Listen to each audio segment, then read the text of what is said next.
Bien-aimés dans le Seigneur, nous vous saluons au nom de Jésus. Ce matin, nous sommes dans la joie de nous présenter au-devant de vous. Et nous bénissons le Seigneur qui nous a agréés en sa présence encore. Et personnellement, j'ai béni le Seigneur qui a permis qu'après si un long moment, de ce qui nous avait touchés, afin que nous puissions encore nous rencontrer pour servir Dieu et pour proclamer la bonne nouvelle. Je vous salue encore une fois de plus au nom de Jésus. Mais avant toute chose, nous pouvons adresser une prière à notre Dieu. Merci, tendre Père et Dieu fidèle, parce que toi qui nous renouvelles tes bontés et tes compassions, tu as permis encore que ce jour nous puissions être devant de toi, afin de communier avec ton peuple au travers ce repas qui est ta parole. Sanctifie cette parole et permets que chacun de nous puisse comprendre la nécessité de pourquoi il doit s'approcher au devant de toi et qu'est-ce qu'il doit faire en s'approchant au devant de toi. Bénis cette parole, bénis ce peuple, au nom de Jésus. Amen. Bien-aimés dans le Seigneur, ce matin, nous allons partager d'un thème aussi simple, mais profond. Ce que doit faire celui qui s'approche de Dieu. Ce que doit faire celui qui s'approche de Dieu. Nous tirons ce thème dans Hébreux 11, verset 6. Nous lisons au nom de Jésus. C'est un verset que tout le monde connaît, que tout le monde partage si souvent. Or, sans la foi, il est impossible de lui être agréable. Car il faut que celui qui s'approche de Dieu croie que Dieu existe et qu'il est le rémunérateur de ceux qui le cherchent. Or, sans la foi, il est impossible de lui être agréable. Car il faut que celui qui s'approche de Dieu croie que Dieu existe et qu'il est le rémunérateur de ceux qui le cherchent. Nous avons dit que notre thème c'est ce que doit faire celui qui s'approche de Dieu. Ici, le texte nous dit bien que celui qui s'approche de Dieu doit croire. Mais nous devons comprendre d'abord une chose. Qu'est-ce que s'approcher de Dieu? Qu'est-ce que s'approcher de Dieu? Si nous pouvons prendre de manière un peu vulgaire, nous allons dire que quand on s'approche de quelqu'un, il y a des choses que cela nécessite, que cela engage. S'approcher de quelqu'un, c'est soit pour le connaître, c'est soit pour lui poser un problème, pour partager une expérience. Et cela passe par la présentation, parce que on ne peut pas s'approcher de quelqu'un, commencer à discuter, faire sans qu'on se connaisse, sans qu'on ait partagé la présentation. C'est soit aussi pour apprendre. Mais ici, il est question non seulement de s'approcher de toute autre personne, mais de s'approcher de Dieu qui est créateur, qui est Père, qui est puissant, qui est notre Sauveur et qui est notre tout. Et la Bible dit que celui qui s'approche de Dieu. Donc, s'approcher de Dieu, c'est chercher la proximité, l'intimité. Or, cela passe par l'état de la relation. Quand je dis je m'approche de Dieu, je veux entrer dans l'intimité de Dieu, j'aimerais créer une proximité avec Dieu, cela doit créer une certaine relation. Écoute, il y a plusieurs personnes, plusieurs enfants de Dieu qui ont fait ça, cette habitude. Je donne l'exemple par la prière. Des gens qui pensent s'approcher de Dieu, mais qui sont venus remplir une formalité comme tout le monde, qui viennent réciter les mêmes paroles, écouter la même parole tous les jours, mais ne savent pas que s'approcher de Dieu crée quelque chose de substantiel, c'est-à-dire une certaine proximité, une certaine intimité avec Dieu. Parce que c'est dans cette intimité-là que l'on arrive à découvrir certaines choses. Comme on a dit ici, que celui qui s'approche de quelqu'un doit d'abord le connaître. Ou doit faire un effort qu'il puisse se connaître, afin de lui poser soit un problème, afin de résoudre une équation, afin par exemple de pouvoir apprendre quelque chose de la personne au devant duquel on s'est approché. Mais Dieu, comme nous avons dit, c'est un Père. Imagine-toi que Dieu, c'est notre Père. Il est le Créateur, il est celui qui l'a fait. Donc cette intimité, quand on s'approche, a une conséquence. Le niveau de la relation, le niveau de la connaissance de celui au devant duquel nous approche est celui qui apporte la conséquence. Quand la Bible dit que celui qui s'approche de Dieu croit que Dieu existe. Pourquoi les gens s'approchent de Dieu dans la prière, dans le jeûne, dans les mortifications? Mais juste après s'être approchés, s'être mis en présence de Dieu, ils ressortent là-bas et commencent à douter même de leur propre prière. Et quand il y a une simple situation qui se présente, il y a un simple mot de tête qui commence, il y a ceci qui commence, une nouvelle comme ça qui vient. Et ces gens commencent à reculer. Pourquoi? Parce qu'ils n'ont pas privilégié cette intimité, cette proximité. Ils ne connaissent pas celui au-devant duquel. Avant que je ne vous dise ce que doit faire celui qui s'approche de Dieu, je dois d'abord m'attarder sur ce mot s'approcher de Dieu. Et comme je viens de le dire, la proximité c'est quelqu'un qui est près de nous. L'intimité c'est celui avec qui l'on partage tout.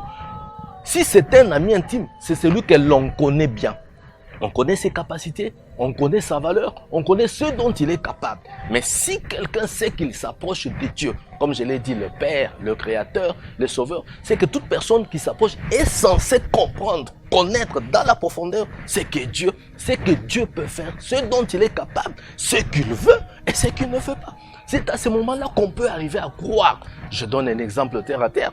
C'est comme quelqu'un qui est malade et qui se décide et dit, même si les médecins ont échoué, je sais quand même celui à qui je peux parler, je veux m'approcher de Dieu. Mais cette personne, connaissant que celui devant duquel je m'approche, c'est celui dont les maîtresses nous apportent la guérison, celui qui connaît bien la capacité de Dieu à guérir, à délivrer, à faire ce que l'homme, le médecin, le scientifique ne peut pas faire, cette personne va se dire, maintenant ce qui est la conséquence, je dois croire. Je dois croire que c'est Dieu est capable de le faire. Et quand je crois, il y a la conséquence, ça continue. La Bible dit que la première des choses à croire, ce n'est pas d'abord que Dieu résolve, que Dieu guérisse, que Dieu bénisse, que Dieu fasse ceci ou cela. Mais la première des choses, l'apôtre dit que celui qui s'approche de Dieu croit, celui qui connaît l'intimité de la personne, qui connaît la proximité, la force de la relation qu'il est lié avec Dieu. Quand il s'approche de ce Dieu, il doit croire. Et pour croire, la première des choses, la Bible dit, il doit croire d'abord que ces dieux-là existent. C'est la difficulté du chrétien. Comment est-ce possible que je me trouve, par exemple, devant notre caméraman, je vois qu'il existe, et si je lui dis, fais ceci, je suis sûr qu'il va me répondre et qu'il va faire, parce qu'il est là présent. Mais le chrétien aujourd'hui s'évertue en train dans la prière, mais n'arrive pas à croire d'abord que ces dieux-là existent. Pourquoi? Parce qu'on ne les voit pas. Mais la foi, c'est quoi? C'est une folie, c'est une expérience des personnes dites insensées, qui accepte à l'existence de ce que tout le monde pense que cela n'existe pas. C'est cette personne qui croit en la force de la création de celui qu'on ne voit pas, mais qu'on voit par les œuvres. Écoute, croire que Dieu existe, c'est au travers d'abord les œuvres qu'il a faites. Me voir moi-même exister, voir le souffle de vie que j'ai, cela me prouve à suffisance que Dieu existe. Or, c'est lui au devant duquel, un homme au devant duquel je peux m'approcher pour poser les problèmes. C'est un homme qui a le souffle de Dieu en qui moi je dois croire.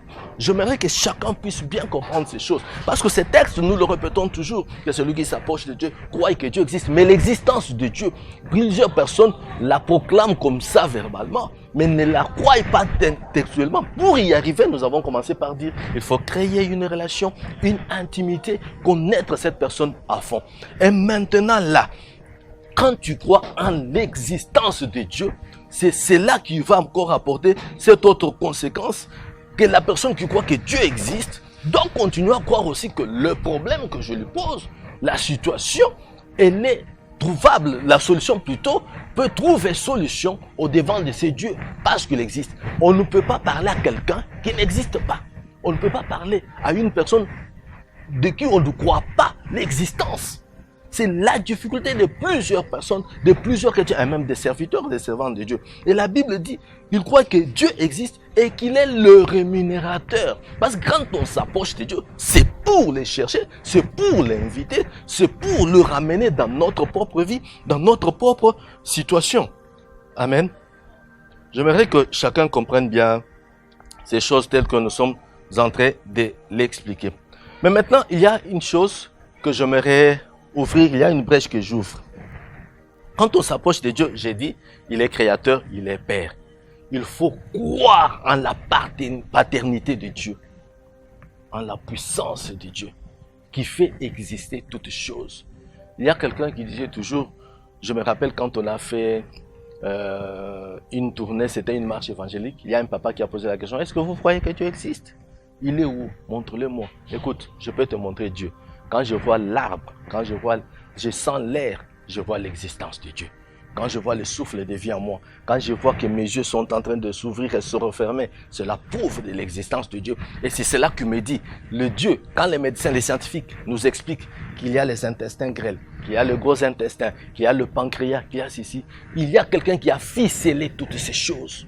Il y a quelqu'un qui a tout organisé, et je l'appelle toujours l'architecte par excellence, qui a monté les scénarios de toutes choses de l'existence de la nature. Et cela me donne la capacité maintenant de croire. Il faut d'abord connaître Dieu avant de commencer à s'approcher et de lui dire quelque chose. Et j'aimerais ouvrir une brèche pour dire, si on dit qu'on doit connaître Dieu, on doit connaître alors sa capacité.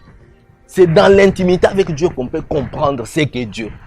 C'est dans son intimité qu'on peut comprendre la profondeur, la grandeur, la puissance et surtout les degrés de son amour.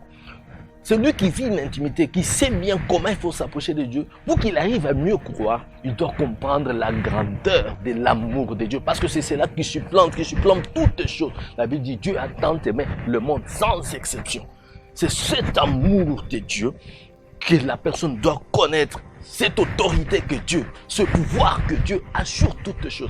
Comment Dieu peut-il avoir le pouvoir de créer, mais ne pas avoir le pouvoir de délivrer quelqu'un, de guérir quelqu'un? Il y a aussi une autre chose, quand on s'approche de Dieu, on doit comprendre que nous devons connaître ce qu'il veut. Les gens attendent d'être rémunérés de Dieu, d'être rémunérés par Dieu, de trouver quelque chose initié à un problème auprès de Dieu. Mais ils ne savent pas connaître aussi ce que c'est Dieu la veut. C'est des choses, s'approcher de Dieu. Il y a ce que nous devons faire, c'est croire. Mais avant tout cela, nous devons le connaître. Nous devons connaître ce qu'il veut, lui laisser la direction et le contrôle des débats. Les hommes dans les affaires, dans toutes les situations, ont eux-mêmes le contrôle des débats. Mais nous devons lui laisser la direction et le contrôle des débats, tout en lui donnant la prééminence sur toutes choses, même sur notre propre vie. Le laisser diriger, le laisser coordonner, le laisser orienter, le laisser décider même sur tout ce qui est en nous. Il y a quelqu'un qui dit, bon, Dieu peut décider sur tout, mais pas sur mon argent, pas sur mon épouse, pas sur ceci. Non, ce n'est pas possible. S'approcher de Dieu, il faut comprendre au devant de qui on s'approche. Il faut lui laisser la direction et le contrôle des débats, lui donner la prééminence, lui obéir et l'écouter sensiblement.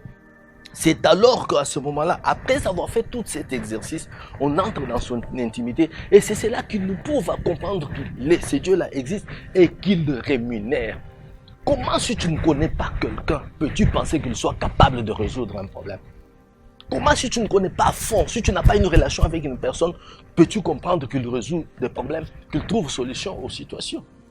Bien-aimé dans le Seigneur, la Bible dit, « Or, sans la foi, il est impossible de lui être agréable. Car il faut que celui qui s'approche de Dieu croie que Dieu existe et qu'il est le rémunérateur de ceux qui le cherchent. » C'est très, très, très, très important. C'est très, très, très, très important. Que le Seigneur soit loué. Je continuais en train de dire, alors, une fois que la personne connaît bien l'existence de Dieu, explique. Parce que pose la question aux chrétiens aujourd'hui. À vous qui êtes là, je peux vous poser la question. Quelqu'un peut-il nous expliquer l'existence de Dieu? Parce que c'est ça en quoi nous devons croire. Comment tu peux penser croire déjà à un miracle si tu ne sais pas penser à croire en l'existence de celui qui fait les miracles?